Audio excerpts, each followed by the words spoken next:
আজকে আমরা শিখব কেকের একদম বেসিক কিন্তু সবচেয়ে জরুরি ধাপ, ক্রাম্ব কোট। আগে যদি ক্রাম্ব কোট করে নেওয়া হয়, পরবর্তীতে কেক ফ্রস্টিংয়ের সময় ফ্রস্টিংটি হবে স্মুথ এবং নিখুঁত। আজকে আমি করছি বাটার ক্রিম ফ্রস্টিং। আমার কাস্টমার আমাকে বলেছে প্রিমিয়ামভাবে ভ্যানিলা কেকটা যেন তাকে তৈরি করে দিই এবং অবশ্যই বাটার ক্রিম দিয়ে ফ্রস্টিং করি। আজকে আমি টোটাল 2 পাউন্ডের কেক বেক করব, আর কেকটা হবে একটু হাইট কেক।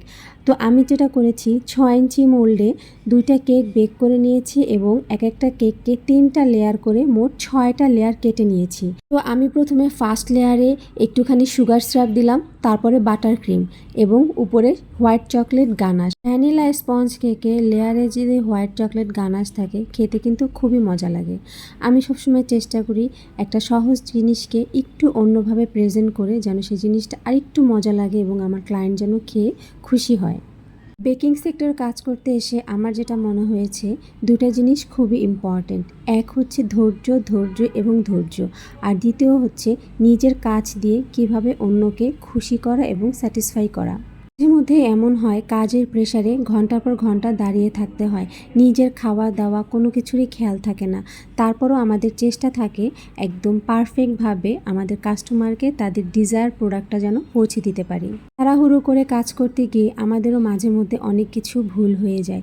এই যেমন সেদিন আমার একটা কেকের ডেলিভারি ছিল, একদম কমপ্লিট কেকটা হঠাৎ করে আমার হাত থেকে ফ্রিজে রাখার সময় পড়ে গিয়েছে। তখন আমি কান্না করব না কি করব, 2-3 ঘন্টার মধ্যে কেকটা আমার ডেলিভারি দেওয়ার কথা ছিল। আমি তারপরে কাস্টমারকে ফোন দিলাম, ফোন দিয়ে আরেকটু সময় বাড়িয়ে নিলাম এবং ওই কেকটা আমি পুনরায় আবার বানিয়ে তারপর তাকে ডেলিভারি দিলাম। সন্ধ্যা হয়ে গিয়েছিল, সকাল থেকে সন্ধ্যা পর্যন্ত একটানা কাজ করেছি। তখন বুঝতে পেরেছি বেকিং সেক্টরে কাজ করতে হলে কতটা ধৈর্যের প্রয়োজন। মাঝে মধ্যে মনে হয় আর কোনো কাজই করব না, সব কিছু গুছিয়ে রেখে দিব। কিন্তু যখন কেউ বলে আমাকে একটা কেক বানিয়ে দেন, বা যখন কেউ একটা অর্ডার দেয়, তখন আবার সব ভুলে গিয়ে সব কিছু নিয়ে আবার কেক বানাতে বসে যাই। কেন যেন এটার জন্য আলাদা একটা ভালো লাগা কাজ করে। তো যাই হোক, আমি সবগুলো লেয়ার একইভাবে প্রথমে সুগার সিরাপ, তারপরে বাটার ক্রিম এবং হোয়াইট চকলেট গানাশ দিয়ে লেয়ারগুলো সেট করে নিচ্ছি। বাটার ক্রিম দিয়ে কাজ করাটা একটু কষ্টকর এবং খুব তাড়াতাড়ি করতে হয়, কারণ খুবই তাড়াতাড়ি বাটার ক্রিমটা মেল্ট হয়ে যায়। আর আমি যেটা করছি এটা হচ্ছে সুইস ম্যারাং বাটার ক্রিম। অন্য কোনো একদিন আপনাদের সাথে সেই রেসিপিটাও শেয়ার করব। যাই হোক, ওয়েদার যদি ভালো থাকে এবং একটু ঠান্ডা জায়গায় যদি কাজ করা যায় তাহলে একটু সুবিধা হয়। কিন্তু পার্সোনালি আমার হুইপ ক্রিম দিয়ে কাজ করতে সবচেয়ে বেশি ভালো লাগে এবং খেতেও মজা লাগে।